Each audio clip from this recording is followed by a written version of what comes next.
This program contains content that may not be suitable for viewers under the age of 18. Viewer discretion is advised.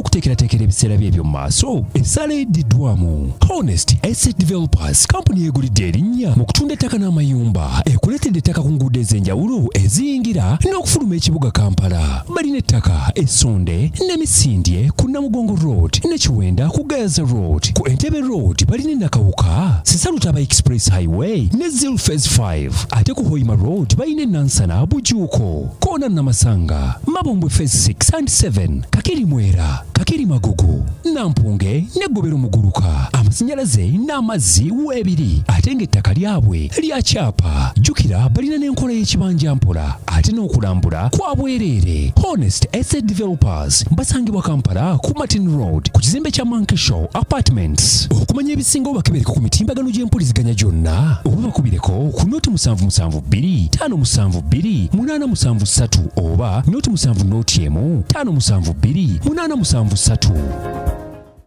Your home is more than just a space. It's a reflection of your style, your comfort, and your dreams. At Layout Interiors, we bring those dreams to life, crafting breathtaking interiors with the perfect balance of beauty and functionality. From indoor elegance to outdoor charm, we provide premium furniture pieces tailored to your taste. And because detail matters, our Deco collection features exquisite artwork, vases, plants, lighting, and storage solutions to complete your perfect space. Plus, with our exclusive fiber pots, we ensure lasting quality and timeless designs for modern living. Transform your home with Layout Interiors, the interiors of tomorrow. Visit us today at Bukoto Kira Road, next to Lighting City, opposite TMT. Call us now or visit our showroom to explore endless possibilities.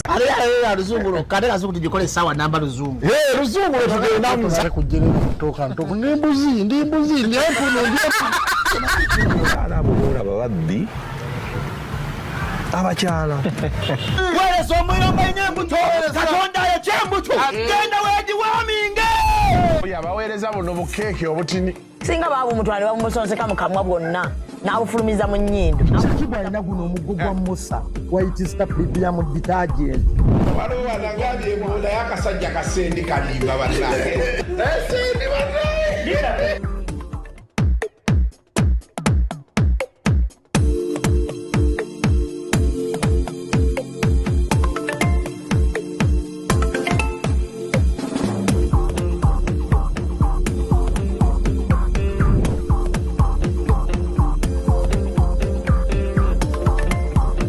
Olimba wakiririmba bulungi oleme kulimba in such a way ng'olyoza nti abaana Uganda bonna basulu. President Museveni ye musajja yekka wano mu Africa gwe mmanyi akwata mukazi we oba n'akulemberamu. Bobo ina kakasana nimugambye konti ampe kadi inze Munyagwa. Astagfirullah. You have been abusing authority Mwenda. Your lack of intellectual quality is not my problem. Kungulu oli wa kiragala mundu oli yero komanyoko ne bannange. Yes, welcome to yet another edition of Kasuku Live. It is raining. Simanyo batuli mu rainy season. Yeah, it is. But May ya musana. June, July, August. Sana ujatandika June, musana gwenyini. Nene nkubeja kuyingira mu May. Baefa bayina iPhone ate badde nduddo jikebera waliwo weekulegira weather nenkulaga nti enkuba kyegenda obbakola era yi ate n'enkya yiyi eraga 85% chances yes, of rain. Saturday 55, Sunday gyekyalaga 30%. Ejja kutonnya ate wano eraga isolated thunderstorms, but that's technology and ebintu ebyo bibiri honorable wanjita sanyusa okulaba kale sebo ugamba otya je tuli mutyaba noise eyo gikutte webale nnyo enkuba kale tumanyi technology kati gwe twogererako obulamu bugamba butya je tuli yes sebo okubya ekitengi nakyo kikunyiziza saizi saizi wagamba nti Pan-Africanist. But this one looks okay. Yo, thank you. That one was very big. No, I was like, man. bibayo nyine nebinene nnyo ebiringe beyaha ejjame bibayo yorobu yose Nete iba story abasajja Pan-Africanist omulanga akola ba Pan-Africanist abamusajja wanga yewulira nga yemanyi nengo yayambala nene gwe tawalaba ku Haile Selassie Emperor Haile Selassie yakyala wano yakyalako wano mu 70 something naye yava ku nnyonyi nga waliwo abawala bana bakutte egandula ly'emabega ekyambalo kye tekigwa ku ttaka tail end y'ekyambalo kye nga bagikutte bati nga bula bakwata gawuni y'omugole bye abasajja abafirika abaali ab'amaanyi baba kikambwe sokere ekyankwanzi bino ebisiga nina topic bbiri zengendo sembyayo leero tugenda discussinga topics nga 3 4 5 nebbiri ezisembayo za human interest zaffe zawano so kyankwanzi closed yesterday but one bagaddewo ne batandika okukola ki okubeera nti bakomawo. Did you hear of any resolutions that were made minus the 100 million they were allegedly given? Most of the resolutions that were made zade za chama. You see, NRA, they are so deceptive. Byebogera mu lwatu agenda si ebaawo ebituufu babiteeseza ku kiro ku kyoto. Yeah, so let nobody deceive you. Tebibadde balimu ng'abasoma nti yoyadde batutte. Badde bagenze one ku resolving a kintu kya speaker. Nkakasa buli omu amanyi speaker addako kati amagesi the NRMs bamumanyi. Ensonga ey'okubiri wabawo business mu parliament ruling parties zebamu nazo interest. One kubasomesa nti omulaba ekintu ekivudde nga chief whip akireese maye kiva wa commander in chief. Temusaatuuka kuba mubaamu abapya abanyumirwa obuzindaalo. Kubasomesa nnono ya kibiina nakubagamba waliwo business egenda kujja mu mwezi guno please align ebinene babiteesa kiro bino emisana biba bya public consumption propaganda kubalaga n'ekisibi ebiba bibatutte ekisembayo kuba kusamira kyankwanzi nze I strongly believe nti abana abasajja basamirirayo teriro yaligenda kyankwanzi abakulu abo ne batatambuza bigere kwambuka mugga guli kusomoka river Mayanja tekibangayo bava ekyankwazi ne batambuza ebigere ne basomoka omugga ogwo ne bagenda mu faamu y'ente waliwo ente wazirabye nga nnyingi nte nyente zinyirira bulungi ezo ziyita eŋŋando oba enyankole zaayise mu 10,000 nga ziri awo so nze ndowooza egy'emikolo gya kusamira egyo omanyi nakugamba nti oba kugattira obwongo ekyankwanzi teri asobola bugatula baba kumaze tewaliyo nnyo kyamaanyi mu bino bya lwatu wabula byadde byakyama ate nga biyamba NRM kati speaker addako ya Anita Among agenda komawo deputy Thomas Tayebwa ekyaggwa yo president kyabagambye twali twasalawo nga seeke naye tujja bayita kati golowooza nti ekiragiro kya seeke when you talk of seeke you are talking of the NRM chairman Museveni and his team. President Museveni ne bakigongo ne bandi bahaji kigongo ne be basalawo. Anita is a member of SEC. Are you aware? Yeah. Is Mau in any of the NRM structures? Not at all. So, President wamala okusalawo ne SEC, don't expect anybody to twist SEC. NRM is not a party, a political party, as in the word, the term sounds. NRM is a hybrid of the NRMO at Chadondo and the NRA in the bush. That's why when you go to Shankwan's take an uniform, you get UPDF. That's why they call NRMO. Can I uniform bavayo nazo? To sobola. Zisigarayo. Ate kankulage bana abasajja kuma abajozi. NRM si ruling party. Never kulaga nti UPDF eri wagulu wa NRM. That's why retreat NRM tebambala NRM one. Bambala UPDF. Bali mukola cha Pakistani. Nakugamba in Pakistan, the army, the military is the sovereign. Pakistan amajege gasoka noddako ba prime minister n'abaki. Chovola Trump wabasinga n'omukulembeze wa Pakistan, tasinga na prime minister wa Pakistan, asinga na field marshal wa Pakistan akulira amaje. Jene Muniru gwayogera naye. Ne bano kye bali mu kuzimba mbwe NRA nebeeranga sovereign. Anabeeranga CDF oba commander in chief wa NRA yanabeeranga president wa yanabeeranga sovereign. So tosobola gamba nti ruling party eri mu retreat ate uniforms zambale ziri ko UPDF. Amakulu UPDF emize ruling party. Kibagezako okulaga. That is a lot of political symbolism. Ekiri Pakistan tukirabulabi wano. Exactly. Ne tulowooza exactly. Bagezako kuza majje kufugira ddala gwanga kuli malawo. Tewakiriza mu democracy. Wabiina bingi bino. Yes. Okay. Anyway, twade tumanyi nti ndowooza wayinza obbeerawo embeera. Tekisoboka. Kasuku tosobola kubanga wakasiramuka n'ofuuka imaamu. Ate n'obanga utasobola. N'ekyokubiri n'obeera president naawe. Mawu gw'omanyi tosobola kwagala speaker nga Mawu. Very unpredictable. Erratic. Controversial. Tomanya kyazaako. Esawa yonna kusurprisinga. So tosobola kwagala speaker nga Mawu. Yes. I see. Now, the big story. There is a bill, Bayita Sovereignty Bill. Eja. Nkambwe nalabye Charles Onyango Bo. Ng'agezaako kutula.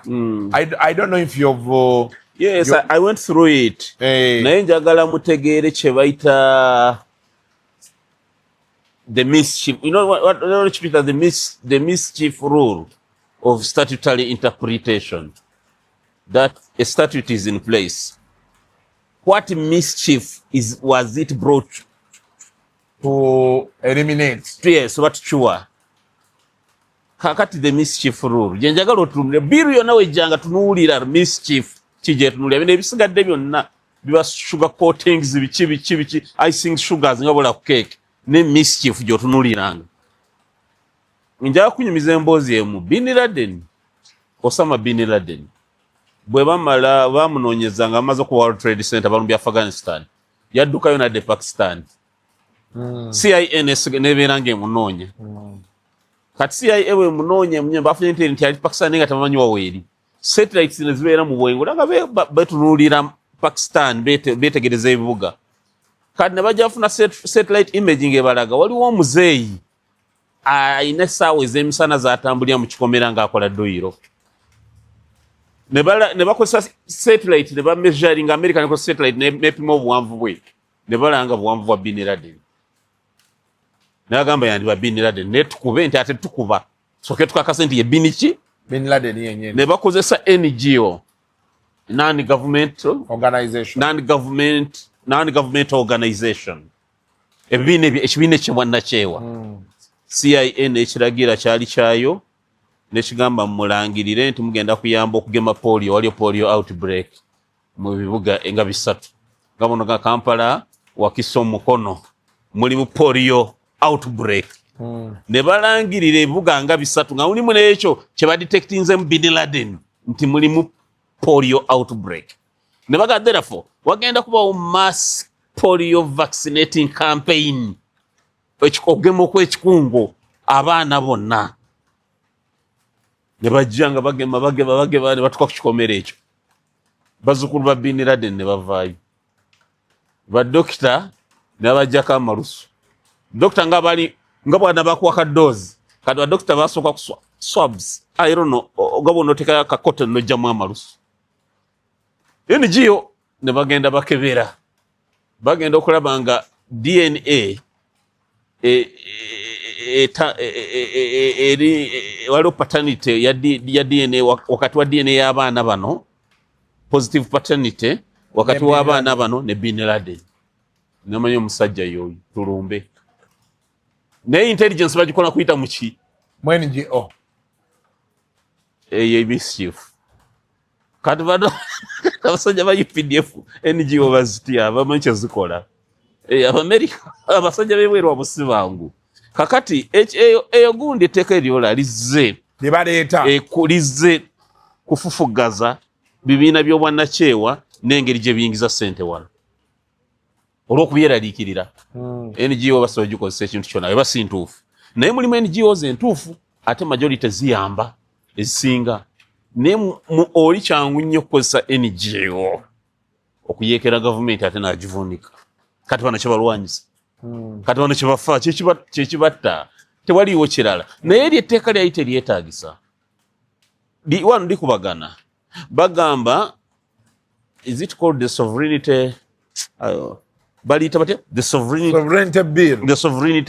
sovereignty kyeki sovereignty ye independence nga bwetwaze okay obwetwaze naye nze nyiza kiyita obwannannyini ku ggwanga naye jingo esooka ya ssemateeka yakijjayo dda nti obuyinza obw'eggwanga obwenkomeredde buli mu bantu bannayuganda are the sovereign teweetaaga kukikolera na teeka ddala ekyo kiri clear kati bwogera eno mu clauses eziri mu biiro eno munda boogera ku ssente NGO zeneyingiza obutasukka mmeka bagezaako kuba ngaboogera ne ku individual anti sooka ompulirize kati sooka twogere ku kya ssente wadde tulyetaaga etteeka eryo waliwo amateeka agamala ku kintu ky'okukabinga ekyokulwanyisa mischief gyewadde agala okugjawo esobola okubeera nga computer misuse act neera bajja giuse neera constitutional court ejja gisuula ekigendo gisuuza akawaayiro kali akagamba definition yani foreigner waliwo bagambire ne munnayuganda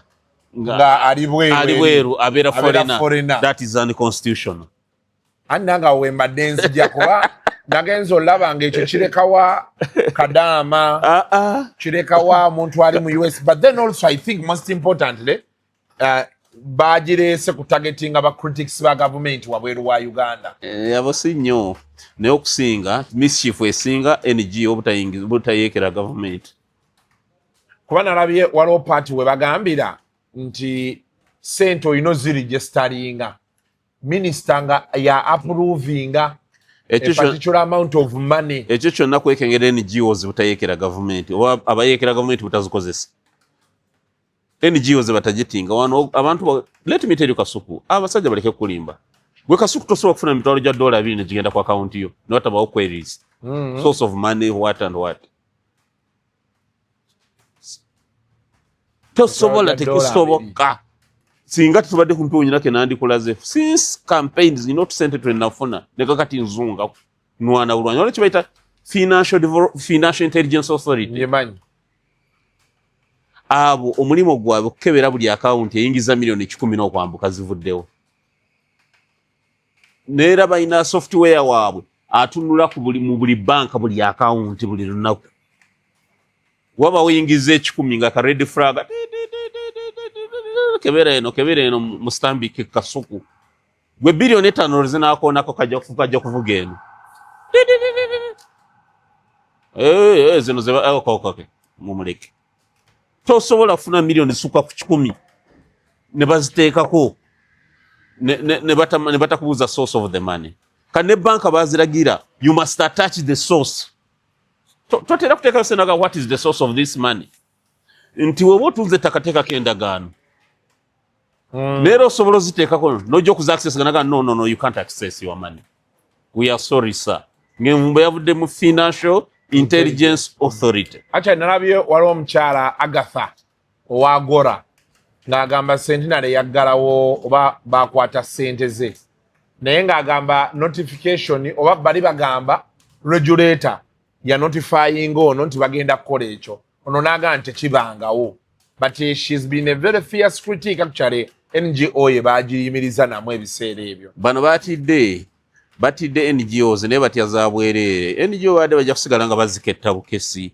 kubanga NGO sente ze bayingiza wano ziyamba bannayuganda NGOs esinga ziri mu byabulamu mu byanjigiriza mu byabuyonjo mu byabulimi ziri eyo mu byali up countries kati bwogenda ng'eggulu NGOs nyingi nnyo ziwa abantu emirimu gende kamu kyalabe office za NGOs so bwogala NGOs bannayuganda bwoba okotogera kati NGOs buli lwozi limitinga sente ze bayingiza wano oba okotogera bana Uganda sente yingira mu Uganda yonna mbungi bwayo mwanjire sene yingira naye mwe ne muketta bukese NGOs zino zikola ki ogwanda bade mulimo gwa Financial Intelligence Authority ne ISO kubanga teri NGO gyekolera nga ISO tayinayo diso oba piso mwandibadde muziketa ne maaki kyezikola naye okusibira sente mu billions and billions ne muzikugira zireme okuyingira eggwanga mba mukotogedde bana Uganda kyekisooka tulina amateeka agamala agasobola okukabinga sente zimenya amateeka obutayingira ggwanga. We have the Financial Intelligence Authority Act bw'ogisoma olabira ddala ng'erina obuyinza okukabinga sente bwezityo. Tulina the Penal Code Act. Penal Code bw'ogitunuulira n'ogisoma erimu amateeka mangi agayinza okulemesa sente ezimenya amateeka okuyingira mu Uganda. So tulina amateeka agawerako. Kakati kankulaga etteeka lyabwe lwaki terijja kuwona. Abe-NRM bakusobera buli dakika beeyisanga abalwanyisa omuliro babanga bagala ekintu kibaguddeko obugwi therefore tulwane twetaase bw'ogamba nti ogenda ku describinga bw'ogamba nti you are trying to construe who is a foreigner in the sense that ne Uganda atabeera mu Uganda is therefore a foreigner. That is unconstitutional. Teri at any time obutuuze gwo kubanga oli mutuuze wa Uganda, it is a right, not only a right but a fundamental one which was given to you by God. Teri ayinza kukikuggyako. So constitution bw'egamba nti Kasuku mutuuze wa Uganda olw'okuba taata we ne bajjajja be ne bana mutuuze wa wano wa Uganda, gwe n'okola etteeka erigamba nti Kasuku bw'anaagendanga e Dubai tajja kuba mutuuze wa Uganda. Eryo etteeka lyokoze liba likontana ne ssemateeka. Bagenda litwala mu ssemateeka mu constitutional court ya ssemateeka balikube for being unconstitutional. So saagala kiteeka ekyo kibamalire budde bagenda kukikuba naye mischief eterese kulwanisa NGO kubanga NGO zikozeseddwa Western governments okuvunika governments mawanga amalala. Okay. Emboze endala I think that has happened okuva lwe twasembola bagana wano tubadde n'emboozi naye emboozi eno kale tubadde n'emboozi ya Best Hotel. Best Hotel ogimanyi? Nali ngenzeyo. Wali ogenzeyo? Nagendawo ku Best Hotel. Nagendawo nalinva nanivayo ku kafaamu kange nga nyina program baali bagita Eagle ku Sunday. Kati najja nvuga ng'obuddeyo program nze nantuuyanye namba nga nkubira madamu nga omanyi sijja kuyita waka kanziruke nnoonya wali kasawuna akaamangu ke bakuma amangu nkeesogge ndi ku Masaka Road okwo nkeesogge naabe nziruke nabiraawo engoye omwana wa boda njagamba azinsanze awo nzija nkebera munnateeta nsoma bupande ndaba Best Hotel and accommodation. Ningamba mazi nenesogga Best Hotel zali sawa nga 8 nembuza skali sauna ya wano bagikumyemu ya wano bagikuma mu bukyali ningamba mazi nenesogga kati ntuuka ku reception ningamba omuwala nti mpa obugoye ngenda kwota namba oze kwota nemga please stop teasing me njize kwota wano tewaliwo sauna eweri naye mbuza oze kwota ningamba nze kwota nenkambwala nampa obugoye omwana simanyi oba yali ansaasira busaasizi kanesoga sauna Kasuku nga nebika obugoye mwange enjota nze nali munzeka ne wajja abawala aba ne bagamba anko gwe ng'oyeetera mu bugoye ne mbagamba wait mbadde manyi tulina kwoteera mu ngoye oba bugoye oyoteera mu bugoye naye waffe tugenda bujja kwotusonyiwe kati Kasuku namanya nti Museveni amaze anteze ebiwala ebinyarwanda bankwatira ebyomusawuna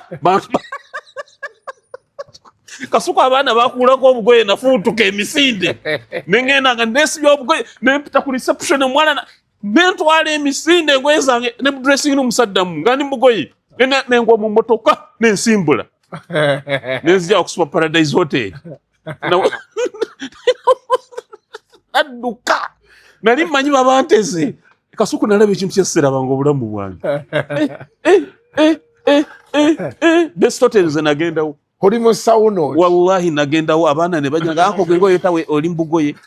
But do you know that idea olina kwotanga oli bwerere Kasuku va muri ekisiru nawo. But I'm telling you genda obuza abantu ba sauna mu sauna ey'olukale mu sauna ey'olukale ngojizimbye wo akawe ey'olukale wonna choino siga zako kimanyi mu sauna world over bayino kuwa you know there are those pants boyambala omanyi obeeranga akaveera obumanyi babukuwa n'obwambala bwoti n'oyingira ne weebikako wano wokka. Kasuku va byolimu. I'm telling you the truth. Listen, Kasuku, listen. Natunula nti n'ensanyalala. Abaana nga bajjeko obugwena ulira nsanyaladde n'amanyo nga gasanyaladde. Nengamba gavumenti ya Museveni ngambi enteze wano. Kwegamba bajje bankwate banfazi. Kye kyali kikusanyalaza mbotya bagenda kosa kati okukwata n'ebyana mbo nga tosobola kinnyonnyola mukyalawo. Tize nade mu sauna nganjo. Gomanyi abaana bange bandire nga mpale dinze n'ebiwale ebinyarwanda ebiri obwerere. Gomanyi gundi oyo gundi ogani enanga nga nnyonnyola. Basebo ne banyabo. Onalebo Munyagwa. Bamusanze n'ebyanda. Nga beegadangira mu sauna. Nadduka siripa katono zinkuba ekigu. Nadduka okwesoga emmotoka. Naera bogundi wa boda beno nengoye ngato zasigala sizino nanga. Ku best ano nanga. Nadduka. Kati gwe kyakuddusa watya nti bayinza okuba bakuteze. Nawulira amaanyi gampeddemu. But if you were just any other Ugandan. Kasuku towetanga kube. Abantu awazimu. Wali ogenzeewo? Nze ngendawo. Sogole Kasuku. Ogenda ku best hotel? Ngendawo. How often do you go there? Not anyisoro mwaka nyinzo genda emirundi ngebi. Wakati wakaweze emirundi getano ngoddawo. Okakasa. Nanyi ni kifecho mukwano gwange. But do you go there? Yes. No ingira munda nogenda mu sauna. Era ndi influencer wacho. Neno ogenda mu sauna ngamba. Asiga nanko mu sauna yawe. Togeza. Kati atanti kadate gochali ku sauna. Waliyo jacuzzi. Jacuzzi ojimanyi. Njimanyi ne. Kasuku jacuzzi mugwa mazire mu. Dine kwanga Katonda agenda ali kumako omuliro. Bwe tutetonde. Nga twetondera kikire tukoze eki mama gwe kiri ku best gwe tokimanyi zennati ku best hotel and bali mu enjoyment kati gora kuba nti goli mu bino ebyofuzi otya Museveni agenda kukwata wali nako mayo kuyingira sauna ngeno wali ekyane ekinyarwanda neno nadduka obwongo bulo mutudde munyumya byammwe nadduka obwongo bulowooza enanga ne onyango kyebagenda okwogera ng'olwo parade nza abayisa ab'amawulire tuzze tubagamba bino ebikolwa bibi nnyo n'ebyenyigirwamu nnyo bannabyabufuzi kati ono twamulinnya akagere ne tumukwatirayo kati waliwo omukyala owa anti-pornography committee yavuddeyo n'agamba bagenda kugalawo best hotel namulabye Kasuku ntasobola giggala. It's their right to be there. Naye bajjemu obutambi. Waliwo obutambi obuliikingana bujja ku TikTok. Obwo mubujjemu muleke kukuma bantu muliro kugendayo mu bungi. Mubeereeyo mu bwononefu. Bani abaliikinga obutambi? Mwe. Because the place is secure. No, mwe mwagala musavuwaze bano abali eno ntimulakye mufiirwa. Nze sira nannyini kyo ate ani ayingizaamu kamera. Simanyi. Nga mulaba ku TikTok. Nga ba best hotel? Baba balimba. Mugende bikiteeka mu best hotel omu. Babera bali. Tolimba nawe teka mu best hotel. I don't sira ankoka gundi nakamu. Muleke manna ekintu ekyo mugenda laddo ejaba kubira abantu awo. Nga laddo etukubira kitukoze eki. Kasuku. Manna Kasuku. Omuwala nakawulira kaseka ka reception. Kaseka. Nga emisinde gyentwalako obutwazi. Nebyo byana wabira botya. Kati kambuze ekiro ekibuuzo. Kati otudde boti mu sauna. Weebisse essuuka eno waggulu ne wansi. Nali munzekka nze mu sauna nkolera mu stretches zino. Stretches. Kati waggulu wali naye nali nsibya akagoye kamu. Byogeramu ng'oluganda olumenyefu nga binyarwanda nyala. Anko gwe ngoye otera mbugoye. Nemugamba ki what mutegeza ki? Mutegeza ki bawala? Naye anko waffe tugenda bujjako.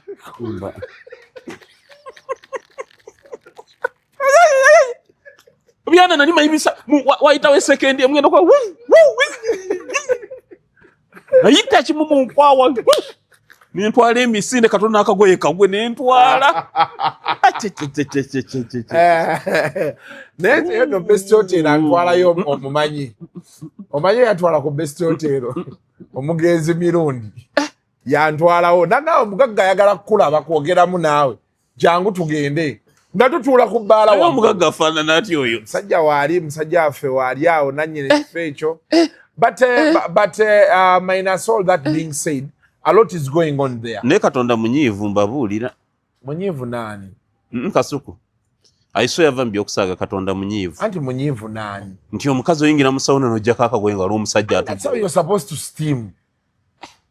Kati abazungu abagenda ku beach nga bali bwereere kati bo tubogereko ki. Nti omukazi oyingira n'ojjako akagwenga olwo omusajja akulaba. Waliogenzeko wano ekitagata.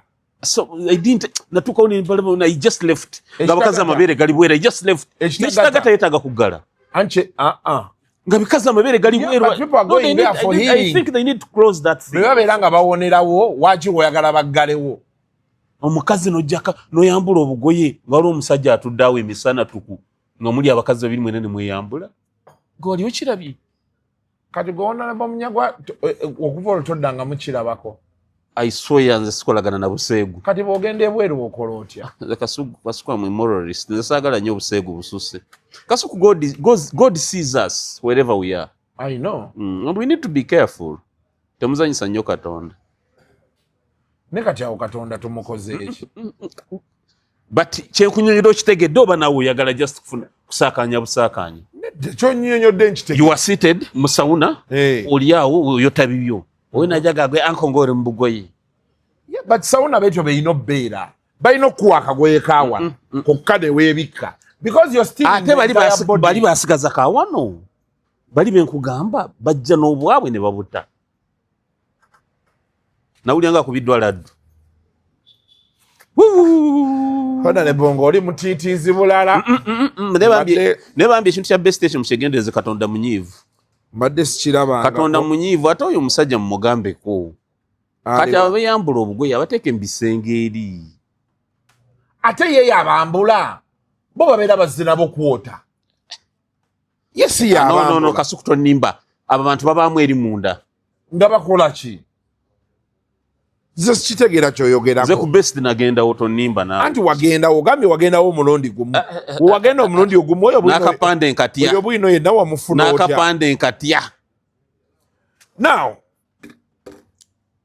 okuwoza omusango kukyagenda mu maaso eggaba. Naye maybe mbadde nkyogerako ku makyapa and I stand to be corrected now from you gw'oli munnamateeka. Bino ebintu omusajja byawoza n'agamba omulamuzi ne bamuwaayo ku mazzi. Omulamuzi eggulo nawulidde bwe yabadde atandika yagambye omusajja bamufunira akatebe atuule. Fortunately ng'olwedde akatebe kazze. Along the way omusajja yagambye eggulo n'agamba mbu yakooye. I'm tired, I can't go on. Alirabye ejjoogo. Legally, does it hold? It holds. Naye twetaaga kati okuddamu okuvisitinga amateeka gaffe. The Bill of Rights itself ne penal code yennyini. You see, bino amateeka gaffe ge twakola nga ag'abakulembeze b'amatwale, abafuzi b'amatwale, tegakyatuukana na buzzi bwa misango obuliwo kati. The presumption of innocence. Until proven guilty. Yes. Applying mu mbeera eriwo. You see, this is a man who killed young kids, four of them. Broad daylight. Broad daylight. And it's not that he was a first-time offender. No. He had even killed another one. Nadduka nadda mu America. Tuwakiraba? Aina gwe yatta ne bamutwala mu mutabika nti bamukebera obwongo. Loza American Embassy ne muyamba okuva wano. Kakati ono omutemu. Gw'okugamba nti wano n'omulamuzi kyakozesa ekisinzi kyasinze n'okunyiiza maama omulamuzi onsonyiwe nena ndi munyiivu. Mr. Taito ya Mr. Omutemu omuyita otya Mr. Ate n'okiddingana Mr. OKELLO. Mr. taita Mr. Okello naye Mr. Does Okello qualify to enjoy human rights? Is he a human being? Naye Museveni asse eggwanga neze Kasuku singa nabadde president singa mwasasamala mwali musasamala ku lunaku lwakubiri nani nja kukola ekintu musasamale n'American Embassy esike Americans embabuulya singa nze nali president ebyo nti mutuuze wammwe nani nja kukola ekintu mwesike. You Americans, stop joking with us. Bagundi abali kaida bonna mwakwatanga mwate mwabatwalanga mu America nga mwabatwalanga Guantanamo. They knew nti ewaabwe wajja kwayokerera human rights. They took them to Cuba. Waliwo omuntu ekintu kyakola n'asizinga okubeera human being. So stop talking of human rights. So chinanche yakola, you equate it to that. That man, he deserves a lawyer, nti naye yetaga legal representation. Nti muzao naye mudamu mbozi wagukola te wagukola. That is a candidate of the military general court martial. Yani today singana the president court martial and we did sawa bili. Nga nange nyina peni yange ya red, ninze kusigninga death warrant. Ninga mbono general court martial ntukwanguye musawa bili, chiwenga chiwedi. Please go and convict. Nangamba gumusinze wakufana kill him. Nade nja kole kintu mwekanje. Within kakama babanga abana abasse ku Thursday, Saturday sanga chawe. Saturday walamu, Friday akawungezi kyandi bade kiwedde. Ngano kumunja Njama Okello sagala kulimba abakirabo ba relatives bo bandabe. Nze singa na bade president singa toliwo. Ekisagala makulimba na American Embassy bamunda mundabe. You are citizen? No. If I were the president of this republic, embozi singa tuli kundala. Singa sanctions that and said. Nebuli alia wina yati America. Buli go ulia ina bageza kulaga America. Buli mwati ya sanctions. Mr. Okello, bakuweka chako kulia tata. Ay. Omulamuzi mukami nti okoye. Chiche chikoye. Chikoyeza bambi. Abantu bagamba Nego manyi trauma abazadde babana gye mbataddeko mmwe. Omuntu ayasala abaana emisana tukugwe mu amazzi ag'okunywa ne mwana lwenzoli. Nina njogera naye munnamateeka nanga nti etteeka likkiriza ekyo. Bakanga etteeka limufaindinze anti ali kusemateeka naye gwe noonya the natural law theory. Ginoonyezo gisomera abantu. The natural law theory. Naye onaleba abantu beeyongedde okwagala buli lukya otuleeterayo akantu oba naawe otukola mbaddi otufuula abajjegaffe abakukyaza tulaga akasuku temulina kye mumanyiiko wadde buli kiseera omusajja abaleetera akapya. Baleke kulimba amateeka. Natural theory asserts that universal moral principles are inherent in human nature, discoverable through reason and independent of society laws. It holds that true law must conform to this objective morality, a higher law that promotes human flourishing. Unjust laws that contradict these principles are considered invalid. Kakati bwogenda mu maaso egamba nti wadde tuyinaga n'amateeka g'ensi constitution biki but there is that supreme bagamba grounded in nature, reason or divine order. Divine order okuva ewa Katonda. Amateeka ag'obuntu bulamu okuva ewa Katonda na eye for an eye. So tonyumya semateeka wano mu rights, human rights. That natural theory nayo weeri. Wano bagamba human nature based on the idea that humans have a telos or inherent purpose to pursue good such as life, knowledge and community and avoid evil. Kakati ebetuwali na human rights you invoke ojukira kana eye for an eye mu Bible nawa please ewa Katonda wetu dakati. Era wano bagamba nti human made, that is positive laws, should align with the natural law to be ethically binding. Exactly. Abafiirwa nga gotonayita oli musajja kumubibita Mr. Okello Mr. Chi abafiirwa abaana bawe balowooza ki abakulaba mu amazzi aganyogoga amalungi kale singa no mwadde ga kadomola ne bagaleetera mu kadomola namuga mfunago mukime kutapo anywawo buli muntu yange kaliba malega kiwa naye agamba Lorenzo oli ne balita ka box ne basanukula ne bamuwaako nanywa bwati nga bwaseka n'okuseka oba wenka. Judicial power is derived from the people. Judicial power obuyinza abalamuzi balina bwaffa abantu neera ssemateeka ga bulina okukozesebwa in conformity with our aspirations ffe ng'abantu. Sikudda wali kutulumya mbola kwatugoberera amateeka galiwa tugabe wali etteeka erisingayo ekitegeeza abantu batuufu okunyiiga si banyiivu bokka gwategedde lwaki drone eyo yatomedde munnamawulire. Katonda munyiivu Katonda munyiivu birimu Katonda ye natural law gwe bakugambye theory divine intervention eri mu kuyingirawo. Neera nkulayirira ekibonerezo kyonna kye munawo omusajja nga sikufiirawo Katonda jabanyigira mujja kwate mu service justice kubali abaana. But there has been an argument that death penalty yagenda evaawo. Some countries abolished it. I don't know if Uganda abolished even in America ekyaliyo mu some states. America tebachatta. Why are they still killing people? Kuba nadde mbuuza nti singa Uganda ebeera nga abolishing a death penalty, what happens to the man? No. It's not yet abolished. Only that abalamuzi bo basalawo nga bo tebakyagigaba. Naye nga nze njagala nkutegeeze bagamba that death penalty is inhuman, degrading. It's an inhuman, degrading punishment. This man is not a human being. Problem je mwina. You are talking of human rights. Is OKELLO a human being? Human rights are for human beings. Is OKELLO a human being? Say human being. Katonda jabanyigira. Bali abaana bafa. They died. 4 of them. Bali muttaka n'owokutaano yattibwa. Bali muttaka ku myaka 2 kitundu amu bayite bana bayiga na kwogera. Muli ku musajja mumuwa amazzi. Omulamuzi wa mwana Mr. OKELLO. Okoye tata. You are lordship. Okoye, are you tired? Are you not feeling well? Yamubuuza n'okumubuuza. Are you okay?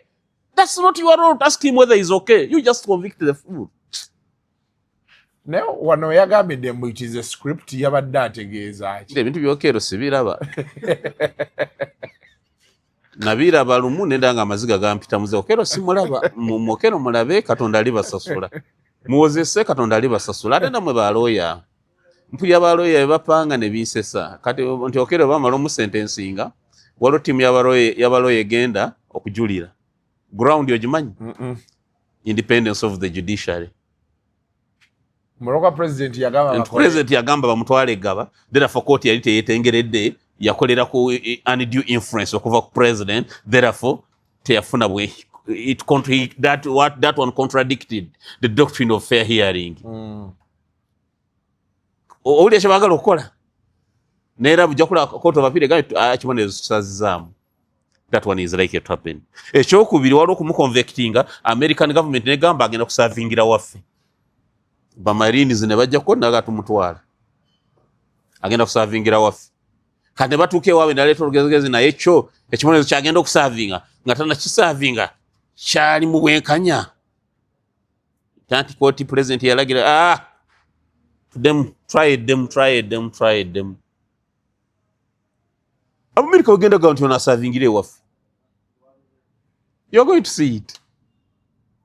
Kyovula OKELLO alatta olaba ina gwa balamu amage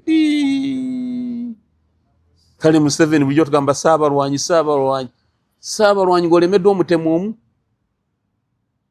mujeno muhozi bulijjo mutugamba biki omutemu omu bwati how I wish mbadde CDF oyo kooti maasho ebadde kimala mu ssaawa 5 omutinga bagusimbye wali okumanyi kwa basiba singomanyi hood baada omuteekako helmet n'omuteeka wali ate nga nange wendi president nga naye atuddeawo ku katebe muve mu muzannyo abaana bannayuganda myaka 2 kitundu muve mu muzannyo bannange mwe balooya nammwe mutye Katonda muve mu lugezigezi buli kaseera. Human rights awo muzitugamba ku kyawo mbuzikole ekikati essaawa zino mwe kyemugamba ne Kasuku. We need to debate extensively ku nsonga ya human rights. Bali abaana tebalina human rights. Tebalina rights bo. Abana bano omanyi mwana w'emyaka 2 wakindagateni. Bana bo tebalina rights. Kano akantu kamwembuke kalina rights. He's not a human being. Oli kasitana bane passport ya America jebuzi wanaze misango. Kabana muziba muwane omuyite Mr. Okoso data ito ya Mr. ku muntu bwatu. Mr. Temanyi lwaki drone yatomedde mu namawuli. Katonda munyivu. Goma trauma bala, you see, no tuka no uli lawyer nga abuuza. Omukyala yali alabirira abana wamulaba nokola ki? No ebuuzo ebyo buuzo omukyala ali traumatized alaba abana nga basalanga embuzi. Byetagisa n'okwetagisa ko eri ebyo. Abantu trauma je abazadde je tulina mbadde nsaba nze nsubira gundi bamwejereza bamuleka dewa mu America baleke kulumya nnyo bantu. Wane era tebagenda musalira kufa. N'ekibonero kibagenda musalira custodial sentence America ejja kugamba agenda asavingire waffe bweze ekikola mu nsi zonna. Gendo kibuulirize tegereka musibe mukomera lyebweru. Ejja mujono egamba agenda asavingire waffe. Bali abaana abafa si bantu olwokubona ina passport ya America ye muntu. Neretaaga rights. America etubulire lwaki ba suspects bali kaida yali basibira Guantanamo. Lwaki yote batwala California mu court. Kasuku ekyude kye muda mukizanyiramu. Abasajja ano mbalage tuli banyivu. Anyway. Now, nga tuwunzika okuva wano. Papa ne Trump. Betwala. Populi Leo ekisooka papa yazze mu Africa. Ya Algeria. Yazze Algeria, Cameroon, bw'oba agendagenda ne Ghana. Naye wano alabika okuba si waakuyitirawo. Ne nga omusajja gwe watugambe yasomesaako wano aba afa ki n'ensi. Kati munene waliwo naye aŋŋambye papa tasomesa nko mu Uganda, tabeera nko mu Uganda ne musekerera. Ne mugamba ono papa oli yali father. Gwe kati goyinza omulabira mu kiti kino naye waliwo time gye yali nga musosodoti nga abasosodoti abaki abalala. But ebyo simanyi papa kiki yalabye naye nze papa ndowooza one ekisooka lwaki yagudde mu Bawarabu mu Algeria kuzza confidence nti alina kye yagambye nti amadiini gonna fena end result eri destiny eri gwe tunaava mbula mu nsi eno kudda eri Mukama Katonda. Ka Trump yafunye obuzibu. Papa ono ye papa yakasooka okwanukula president wa America. In a very long time. Neera baatidde nnyo banne baatidde nnyo. America erina bakaridinaali 10 abavudde n'omwagira bali 3. Abawagiddaano. Papa abalala bawagiridde munda naye nga batyaga interest za Vatican ng'eggwanga zisigaddewa. Kubanga Vatican ggwanga it is a virtual it's a government, it's a seat of government. Neera ambassador wa Vatican mu America bamuyise ku Pentagon. Si kumukunya nene bambuuza ebibuuzo ebikambwe kambwe. They were even contemplating of Obama mugoba bamufulumi. But they feared the 53 million Catholics in the US. Papa yalaba Petegsis ng'asaba. Petegsis waliwo kikolwa bannamawulire nga yatandika asaba. Namugamba ebyo musaba mumala budde. Katonda tayanukula ssaala z'abakalintalo. Abatamanyi Petegsis ye Secretary of State. No. Defense. Secretary of War. Secretary of War. Officially bakyusa. From Secretary of Defense to Secretary of War. Ne Pentagon ne bagikyusa ne bajjako Department of Defense ne bateeka ekipande Department of War. Kuba Secretary of State ye Marco Rubio. Yes. So Rubio ayite yesimbyewo ko. Yaliko Senate. Actually kuba Senator. Kuba Senator. Nga tanesimba ku kamifuko bwa President kaba Republicans. Yaliko ne Senator yo Marco Rubio. Onaye yava Cuba, taata we ne mama we ba Cuba. Kakati kyengezaako kulaga nti papa yeka yagambye natuse n'omuganzi sikutya Trump. Buli omu n'akwata ku mutwe. Ekyo tebakigamba president wa America. Head of state ogambe head of state muno o America. Ntize sikutya gwe Trump. Buli omu yakutene ku mutwe papa ogamba Trump ekintu ekyo. Naye nga papa kye yasikowalinze ku banaddiini bonna abaali babaddewo. Papa yalaze nti munaddiini olina kutya kintu kimu Katonda. Papa yalaze banaddiini mu abe Uganda bana abemulisa mulisa abakola kinti munaddiini tasinza muntu, munaddiini atya Katonda. Wa statement zakoze nene. Trump naye kyanga sikwagala namugamba nange sikutya. Mumuli bakalintalo niga banaddiini abalala batunula bati. Tanko example abalokole bagenda basabire Trump. Ne Trump yatuse n'okukolera ekifaananyi kya artificial intelligence nga mbu yefudde Yesu mbu awonya n'abalwadde kati mbu ng'akutte ku mulwadde amuwonya. Tewaliwo na pasita mu Amerika yakikondeemiize kwega balaba Trump ali ku level ya Yesu. Papa yamugambye ssebe ebyo byonna by'okola. So Papa yalaze ensi nti munaddiini waddala. So Trump yagaye Papa bamulonda lwakuba mu America. Yes, yakimugambye. Yagaye gwe ne mu kalulu tewaliimu. Yamugambye ate mu Katoliki Trump. Si mu Katoliki? Is it so? Yeah. Biden yali mu Katoliki. Trump si Catholic. Trump is a Catholic. You check. Biden yali mu Katoliki. Ne Vice President we is a Catholic. Vance. Si mu Katoliki. Si mu Katoliki. Trump is not a Catholic. He's a Presbyterian. Yes, bwebityo. But kyengezako kulaga ne Trump n'amulangira gwe ne mukute walimu ffe twakuyamba wano. Biki naye nga yo Vatican okubanga omukulembeze wa Vatican yayambalidde wa American si yatidde. Tekibanga. Ayagezako kukikola yali Pope John Paul owokubiri. Bwe baali balumba Saddam Hussein yavaayo n'agamba Bush olutalo luleke. Bush n'amugamba yambala amagandula go tusinkane mu ddwaniro. Pope teyasukka waawo n'asirikamu ndiruka njireke eno. President wa America taddibwamu neera buli omu yeekanze. Tulaba Macron yamugagwe mukyala wa kubonyaabonya Macron na baddamu basabika. Ne Papa yanasudde omuzinga. President wa America tebamuddamu. Kubanga ne Vatican ng'eggwanga lina interests.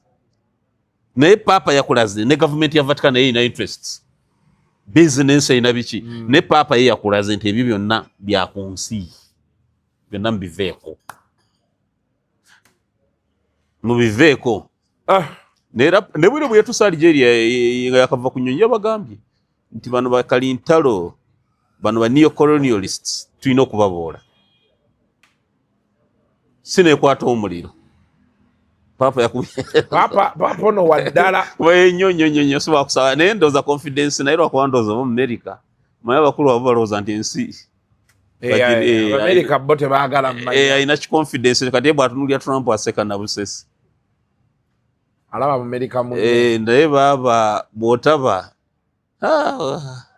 kubanga America bwe baba boogera ku president tebaagala nnyo kwogera title ya president bagagikozesa na ku muntu mulala yenna mu nsi. Nero gyogende tebagamba the US president baga the president. N'aba mu ngali Bungereza ga the president. But bo bamanyi president ali omu nsi. Statistics ziraga Trump ratings this. Yes, of course, yes. And they have midterm polls. Yes. Does he retain? No, of course. What I think agenda ku luzinga lower house ne upper house. And he will be impeached. Trump will be impeached. The Congress will impeach him. Senate will try him. A confirming impeachment. Trump tajja kumalako ttaamu. N'omulala Netanyahu Benjamin akalulu kaabwe nakasembedde bajja muwangula. You see, let me tell you, there is cause y'Abayisirayiri egenze enafuwa. Nakunyonyola ekigambo kye bagamba the Amalek. Nakikunyonyola. Bagamba Abayisirayiri beetemyemu ebiwayi bibiri. The Zionists abakkiriza mu ggwanga lya Isirayiri bali eno be babeera Isirayiri bali mu kunyaga amataka be bakola ki. But the Jews, the real Jews, the Orthodox Jews abasoma eddiini y'Abajuu abakkiriza mu mateeka ga Musa 10 abagamba mbu waliwo etteeka erigamba tottanga lwaki mwemutta tobbanga lwaki mubba ettaka lya Palestine abo be bali mu diaspora. Be balina abakulembeze b'amadiini bayita ba rabbis otero balala n'ebirevu byabwe n'enkofiira za round. Kati bo bakoze kinene nnyo okutta kampeyini ya Isirayiri mu mawanga ga mikwano gya America. Balina synagogues mu Europe mwonna ne mu America but bonna bagezaako kulaga nti Netanyahu kyaliko tekiina si kyaba Jews wabula kyaba Zionists ate abali anti-God. You understand? Kati bamatiza nnyo Bungereza ba influencers mu Europe chovola for the first time America yalumbye olutalo banywanyi bayo ne baddawa kubbali campaign sympathy y'aba Jews gye bali bafuna okuva mu Holocaust exennyonyo ratings zisennyonyo world over tebakyalina favor eri abantu bagenzi babalabamu ebitulituli bagamba no bazayonisi bakalintalo kubanga baba Jews bagamba abali abalala banyine basabesa dini ya Judaism. One, tebakizibwa kutta. Chovola tebayingira na majje ga Israeli. Tebakizibwa kubba kyekisooka. Ekyokubiraga nti eggwanga eriyitibwa Israeli teyaliwo. Eggwanga eryo okuva dda nedda nga Yesu wali ayitibwanga Palestine. Naye mu Palestine mwe balina ebibuga byabwe nga Jerusalem, the city of King David. Balinamu ebibuga byabwe ebyenjawulo, Nazareth, biki ebibuga byabwe byaba Jews. Ne bo tebali ku bufuzi bwa kunsi kuno tulina okuba n'eggwanga bo batunulira bufuzi bwa mugulu balina gundi nyingi ze bagenda boogerako. So Trump anafuye nnyo edda mu America nga buli move gy'okola nga oyamba Israeli nge ratings zo zambuka kati si bwe gukyali. Olutalo lw'e Gaza lwaba nafuya nnyo kyovola ne universities waliwo zeekalakasa mu America monna kyali tekibangamu. Ndi universities zeekalakasa against Israel in favor of Arabs kyali tekibangamu. Ne Americans balina omujiji gw'abaana abato gwe bazadde gusomye human rights abeera ne Kasuku ne basoma mu university. Kasuku is a black mulaba mulungi talina buzibu talina kyamukozi. Kati okumuga nti we are deporting blacks bakwambala kyovola America obo ICE webe deporting abantu genda okola kwekalakasa kwa kujudde bazungu ati they will not allow you to do that. Akuze n'abaana Warabu babadde nabo genda okola tebalina problem agenda okulaba goteri abaana batta mu kirindi. Kati omujiji bulo gujja omuto abaana bato ne bajjanga bazaalibwa ekintu kyammwe kinafuwa oba okitegeera bulungi. Revolutionary struggles on ekizitta tugenda nga bazaalibwa abatamanyi biri byabaawo tola NRM bwe struggling okutugamba temanyi byaliwo muzeyi wange nga temanyi bye twayitamu ebintu bikyagasa abaana bazaaliddwa tebekyabikola ki. So Trump will lose midterm elections by Republicans jabayisawo. Trump he will be subsequently impeached over then the Senate will confirm. Ayinza n'okufulumizibwa office. But we've seen him yagambye talks zafailinga and yablocking the Strait of Hamas. Tasobola. China yabadde eyingiddewo nenagenzo la bagamba China yawulizinganya. In fact Trump I think is going there in 2 months or 2 weeks. He's going to China. Madenda balero ku mawulire ngaga waliwo ships ezadde zigenze ne bazizaayo. Does Trump still have the upper hand in that war? Because for him he claims the war is almost over. Abayirani baagala kwogera, they are dying to talk. Upper hand agirina.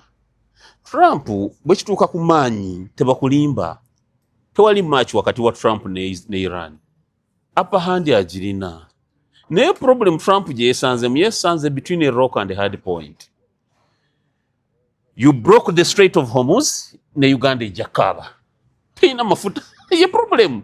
Nti Trump wamanyi gayongera ku Iran. Tegakosa Iran yokka. Gakosa naffe. Kwate Iran egamba waliwo eri routes endala abantu ze basobola okukozesa. Ba neighbors bayo eri. Ne 20% gali awo amafuta agensi. China kimu kyakusapusha amafuta ga China gavaawo. Kati okugalawo obuga Strait of Hormuz 2 weeks. China kola eggalawo, economy eggalawo. Ate China tejja koma kwekyo, ejja kulumba naffe agandiza eno gonna naye gagule. Wesange Uganda galita amafuta tugisasula gumu ebbiri. Trump ekimukubye Iran. Buli amaanyi gateeka ku Iran bwati gakosa ffe. Gakosa Iran naffe. Kati nze bwe ngula amafuta lito omutwalo gumu Trump mba nkyawa. You understand?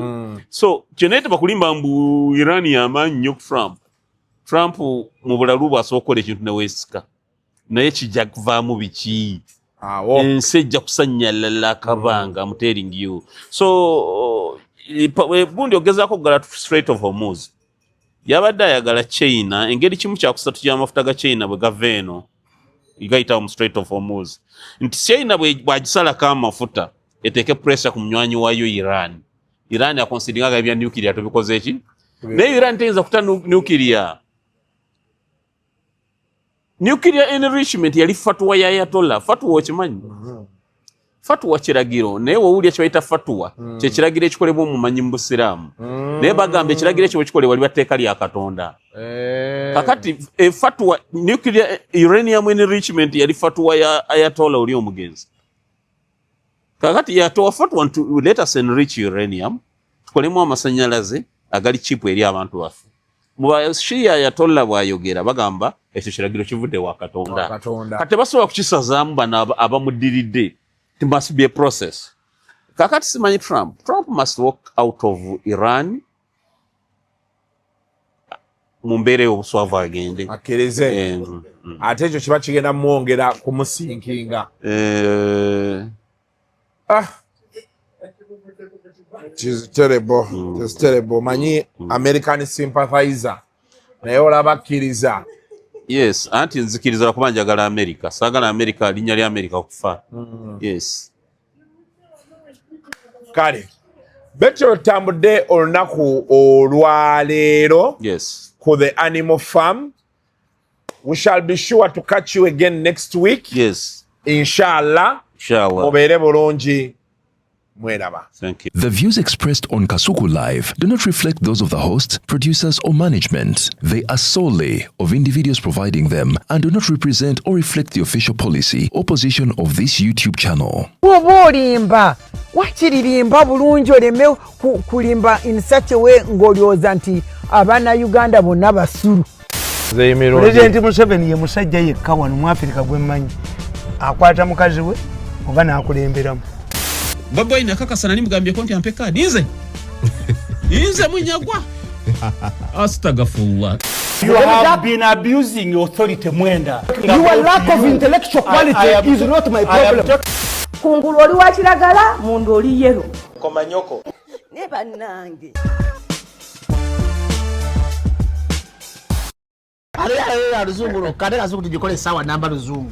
Ruzungu tugenda muzare kujere kutoka ntoko ndimbuzi ndiye kuno ndiye. Arabura babaddi abachala. Wale somuyomba inyembuto katonda ya chembuto genda weji waminge. Yabaweereza buno bukeeke obutini. singa babu mutwale bamusonseka mukamwa bwonna n'abufulumiza mu nnyindo. Kibwa alina guno omugugwa Musa wayitista premium detergent. Waliwo wanagambye embunda y'akasajja kasendi kalimba bannange.